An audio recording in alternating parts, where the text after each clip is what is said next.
जय हिंद दोस्तों। इस वक्त जब हम लोग इंडिया के नॉर्थ साइड में बैठकर गुनगुनी धूप का आनंद ले रहे हैं, भी अर्ली विंटर्स का आनंद ले रहे हैं, इसी टाइम पर इंडिया के सदर्न हिस्से में हमारे भाई बंधु एक बहुत बड़े डिजास्टर का सामना कर रहे हैं। ये डिजास्टर आया है एक ट्रॉपिकल साइक्लोन के रूप में, जिसका नामकरण किया गया है साइक्लोन मिचोंग। देखिए, साइक्लोन मिचोंग के बारे में अभी हमारे देश के गृह मंत्री जी ने एक ट्वीट करके जानकारी दी और उन्होंने तमिलनाडु, पुडुचेरी और आंध्र प्रदेश राज्य के चीफ मिनिस्टर्स को एक एश्योरेंस दिया कि केंद्र सरकार इस दुख की घड़ी में उनके साथ में है। और इस वीडियो के माध्यम से हम ये भी बताना चाहेंगे कि इस दुख की घड़ी में हम सभी देशवासी, तमिलनाडु, पुडुचेरी और आंध्र प्रदेश की हमारी जनता जो कि इस साइक्लोन का सामना कर रही है, उनके साथ इस दुख की घड़ी में खड़े हैं।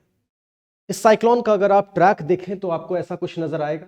इस साइक्लोन का सबसे मेजर इम्पैक्ट जो पड़ने वाला है वो तमिलनाडु, पुडुचेरी और आंध्र प्रदेश के इस रीजन में पड़ने वाला है। और आज जब मैं ये वीडियो रिकॉर्ड कर रहा हूं, यानी कि 5 दिसंबर 2023 को, आज ही इसका लैंडफॉल होने वाला है।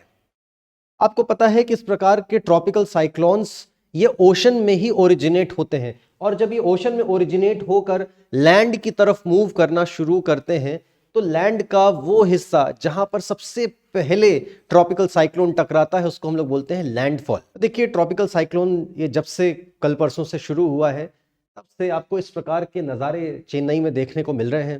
चेन्नई की सड़कें, उनकी गाड़ियां, आंध्र प्रदेश पुडुचेरी में उनका एयरपोर्ट, ये सभी पानी से लबालब भर गए हैं। वहां पर जनजीवन अस्त व्यस्त है। यहाँ पर धारा 144 लागू कर दी गई है और यहाँ से लोगों को अब रिहैबिलिटेट कराया जा रहा है। बहुत बड़ा रेस्क्यू ऑपरेशन चलाया जा रहा है। कुछ साल पहले आपको याद होगा कि चेन्नई में इसी समय में एक बड़ी भारी फ्लड का सामना करना पड़ा था, और इस बार फिर से एक ट्रॉपिकल साइक्लोन। तो इस रीजन में आप देख रहे हैं कि लगातार इस समय जब अर्ली विंटर्स होती है नॉर्थ इंडिया में, इस टाइम पर यहाँ पर ये कोई ना कोई साइक्लोन या कोई फ्लड के रूप में डिजास्टर का सामना कर रहे होते हैं। तो ऐसे में हमारे सामने ये कुछ प्रश्न खड़े होते हैं। प्रश्न ये कि साइक्लोन्स आखिर बनते ही कैसे हैं? इनका आप अक्सर अलग अलग नाम सुनते होंगे। कभी आप बिपरजॉय नाम सुन रहे हैं, कभी आप तेज नाम सुन रहे हैं, कभी आप हमूम नाम सुन रहे हैं। ये अलग अलग जो नामकरण किया जाता है ये कैसे होता है? इस बार इसका नाम मिचोंग रखा गया है। तो मिचोंग नाम किसने रखा? आखिर ये नामकरण करता ही कौन है? कैसे किया जाता है? इसकी क्या प्रक्रिया होती है? फिर ट्रॉपिकल साइक्लोन्स आपने सुना है, इसी से मिलता जुलता एक चीज होती है, इसको हम लोग एक्स्ट्रा ट्रॉपिकल साइक्लोन बोलते हैं। इन दोनों में क्या अंतर है? ऐसे कई सारे प्रश्न आपके मन में आते हैं। इन्हीं प्रश्नों का जवाब आज के वीडियो में हम लोग तलाशने की कोशिश करेंगे। सबसे पहली चीज ये देखिए कि जो साइक्लोन सिस्टम की हम लोग बात करते हैं, साइक्लोन बेसिकली एक लो प्रेशर सिस्टम होता है, जहां पर कि बीच में कहीं लो प्रेशर बन जाए और चारों तरफ अगर हाई प्रेशर हो तो होगा क्या? हाई प्रेशर से लो प्रेशर की तरफ हवा आने की कोशिश करेगी। यहां पर देखिए एक और चीज होती है कि हवा जो अगल बगल से आ रही होती है काफी तेज गति से आती है, और जब तेज गति से आती है तो यहां पर आप देखेंगे कि बीच में एक स्विल मूवमेंट सा देखने को मिलता है। और आप नॉर्दर्न हेमिस्फीयर में और सदर्न हेमिस्फीयर में इसकी मूवमेंट अलग अलग पाएंगे। जहां नॉर्दर्न हेमिस्फीयर में साइक्लोन की मूवमेंट कैसी हो रही है? एंटी क्लॉकवाइज सेंस में हो रही है, वहीं सदर्न हेमिस्फीयर में साइक्लोन की मूवमेंट ये क्लॉकवाइज सेंस में होती है। ट्रॉपिकल साइक्लोन्स पृथ्वी पर आने वाले सबसे ज्यादा डिजास्ट्रस और डिस्ट्रक्टिव टाइप के स्टॉर्म्स होते हैं। इसमें हवाएं काफी तेज गति से चलती हैं, और इसके चलने का एक बहुत बड़ा कारण है कि आखिर ये ट्रॉपिकल साइक्लोन्स को एनर्जी कहां से मिलती है।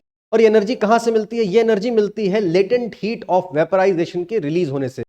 देखिए, जब ओशंस का एवापोरेशन होता है, इस एवापोरेशन के टाइम पर लिक्विड कन्वर्ट हो रहा होता है गैसियस स्टेट में, और इस लिक्विड को गैसियस स्टेट में कन्वर्ट कराने के लिए कंज्यूम होती है लेटेंट हीट ऑफ वेपराइजेशन।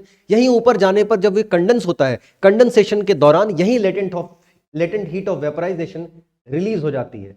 और जब ऐसा बहुत बड़े पैमाने पर अचानक से शॉर्ट ड्यूरेशन ऑफ टाइम में होता है तो एक एनॉर्मस अमाउंट ऑफ एनर्जी निकलती है जो विंड को, हवाओं को खूब ज्यादा एनर्जी प्रदान करती है, जिसके कारण तेज गति से हवाएं चलती हैं। और ये जो लो प्रेशर सिस्टम की मैं बात कर रहा था कि लो प्रेशर में हाई प्रेशर रीजन से हवाएं अंदर की तरफ आती हैं, इनको इतनी एनर्जी मिल जाती है कि काफी तेज गति से अंदर की तरफ मूवमेंट करती हैं। एक बहुत तेज गति का एक स्विल मूवमेंट यहां पर देखने को मिलता है। यही कारण है कि ये ट्रॉपिकल साइक्लोन्स इतने ज्यादा डिजास्ट्रस और डिस्ट्रक्टिव हो जाते हैं। देखिए 2023 ट्रॉपिकल साइक्लोन्स के लिहाज से, लो प्रेशर सिस्टम्स के लिहाज से देखा जाए तो काफी एक्टिव ईयर रहा है। इस साल अकेले 2023 में इतने सारे ट्रॉपिकल साइक्लोन्स या low pressure system North Indian Ocean region में बन चुके हैं। ये देखिए इतनी आपको संख्या नजर आएगी। देखिए नॉर्थ इंडियन ओशन में साइक्लोन्स को या लो प्रेशर सिस्टम को कुछ इस प्रकार से क्लासिफाई किया जाता है। इसमें देखिए ये सारी कैटेगरीज हैं, depression, deep depression, cyclonic storm और ये सब।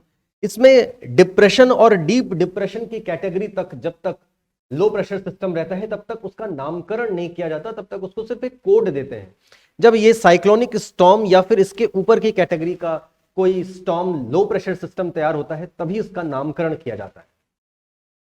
तो इस साल 2023 में नॉर्थ इंडियन ओशन में जितने भी लो प्रेशर सिस्टम जिनका नामकरण किया गया है वो आपको देखिए यहां पर नजर आएंगे। इस साल 2023 में 6 tropical cyclonic systems north Indian ocean में बन चुके हैं जिनका की नामकरण किया गया है, और इसमें से 4 बे ऑफ बंगाल में अकेले बने हैं और 2 अरेबियन सी में। और इस साल का most dangerous, most devastating cyclone mocha cyclone था, जो कि 9 से 15 मई के बीच में बे ऑफ बंगाल में आया था। इस समय जो कैटेगरी का साइक्लोन आप देख रहे हैं यह है सीवियर साइक्लोनिक स्टॉर्म कैटेगरी का मिचोंग। यहाँ पर एक प्रश्न आता है हमारे मन में कि आखिर इन साइक्लोन्स का नामकरण कैसे किया जाता है। देखिए इन साइक्लोन्स का नामकरण करने के लिए दुनिया में एक एजेंसी है जिसका नाम है WMO, यानी कि वर्ल्ड मीटरोलॉजिकल ऑर्गेनाइजेशन। इस WMO की रीजनल ऑफिसेस कई सारी जगहों पर आपको देखने को मिलेंगी। हर जगह दुनिया में देखिए साइक्लोन ओशंस में हर जगह नहीं आता। जिन जिन जगहों पर आता है ये आप देख सकते हैं, हर जगह पर इसको अलग अलग नामों से जानते हैं। कहीं पर साइक्लोन बोलते हैं, कहीं टाइफून बोलते हैं, कहीं पर हरिकेन बोलते हैं। इन जिन भी जगहों पर ट्रॉपिकल साइक्लोन्स आते हैं उनमें से कुछ रीजन को हम लोगों ने ऐसे अलग अलग क्लासिफाई कर रखा है और अलग अलग जगहों पर उनका एक हेड ऑफिस बना रखा है। उसको हम लोग बोलते हैं RSMC, regional specialized meteorological centers, RSMC। हमारे रीजन में भी एक RSMC है जिसका नाम है RSMC न्यू दिल्ली। ये नॉर्थ इंडियन ओशन रीजन में आने वाले साइक्लोन्स को मॉनिटर करती है। इस RSMC न्यू दिल्ली के कई सारे मेंबर्स हैं। टू बी प्रिसाइज आज की डेट में इसके 13 मेंबर्स, और ये 13 मेंबर्स 13 नामों की लगभग 13 नेम्स की एक लिस्ट जारी करते हैं। टोटल मिलाकर के ये नामों की संख्या हो जाती है 169, और इनको इस प्रकार से देखिए कॉलम्स में पिरोया जाता है। जैसे आप ये कॉलम्स देख पा रहे हैं, यहाँ पर ये 13 कंट्रीज हैं और इनके द्वारा दिए गए ये अलग अलग नाम। तो इनके द्वारा, सबके द्वारा दिए गए, जो पहला नाम हो गया सबका एक एक नाम, तो ये हो गया कॉलम 1। फिर इनके सबके द्वारा दिए गए दूसरा नाम कॉलम 2, कॉलम 3, कॉलम 4। इस तरह से कर करके हमारे पास में होते हैं कुल 13 कॉलम्स। ये देखिए आपको कॉलम नंबर 13 नजर आ रहा है। तो इसमें होता क्या है कि एक एक करके पहले एक कॉलम से नाम लिया जाता है। जैसे कि अभी हम लोगों के पास में कॉलम 1 चल रहा था, जब ये खत्म हो गया अब कॉलम 2 से नाम लिया गया है। कॉलम 1 के आपको नाम सब याद होंगे, जैसे कि मोचा कॉलम 1 का आखिरी नाम लिया गया था। उसके बाद कॉलम 2 के नाम यूज किए गए, यानी कि पहला नाम विपरजॉय, फिर तेज, फिर हमून, मिथिली और अब मिचोंग। तो ये मिचोंग तक पहुंच गए, यानी कि अगला अगर कोई cyclone North Indian Ocean region में जनरेट होगा तो उसका नाम रेमल, उसके बाद आसना, उसके बाद दाना एंड सो ऑन, इस प्रकार से इस्तेमाल किया जाएगा। मिचोंग की बात करें तो मिचोंग म्यांमार के द्वारा दिया गया नाम है जिसका मतलब होता है स्ट्रेंथ। और देखिए इंग्लिश में देखने में आपको लग रहा होगा मिचोंग, लेकिन म्यांमार की भाषा का ये शब्द है। म्यांमार में लोग इसको मिग्जॉम बोलते हैं, तो इसका असली जो प्रोनाउंसिएशन होगा वो होगा मिग्जॉम। देखिए इन ट्रॉपिकल साइक्लोन्स के अलावा एक एक्स्ट्रा ट्रॉपिकल साइक्लोन्स भी होते हैं जिनको हम लोग टेम्परेट साइक्लोन्स बोलते हैं। उनके बनने का कारण अलग होता है। वहां पर फ्रंट्स का फॉर्मेशन होता है जब ठंडी हवाएं और गर्म हवाएं मिलती हैं। पोल से आने वाली ठंडी हवाएं और ट्रॉपिकल रीजन से आने वाली गर्म हवाएं, इनके मिलने से फ्रंट का फॉर्मेशन होता है। उनसे एक बड़े साइक्लोन का फॉर्मेशन होता है जो उतना डिस्ट्रक्टिव नहीं होता, उसको हम लोग बोलते हैं टेम्परेट साइक्लोन या एक्स्ट्रा ट्रॉपिकल साइक्लोन। लेकिन यहाँ पर हम बात कर रहे हैं आज की डेट में ट्रॉपिकल साइक्लोन्स की, जो कि पृथ्वी पर आने वाले सबसे ज्यादा डिजास्ट्रस और डिवास्टेटिंग स्टॉर्म्स होते हैं। NDMA की तरफ से राहत एवं बचाव कार्य अपनी जोरों पर है। इस वीडियो के माध्यम से हम भी यही दुआ करते हैं कि तमिलनाडु, पुडुचेरी और आंध्र प्रदेश के लोगों के घरों में, लोगों के जीवन में इस समय जो आपदा आई है उसका सामना करने के लिए ईश्वर उनको ताकत प्रदान करें। इस दुख की घड़ी में हम और पूरा देश उनके साथ खड़े हैं।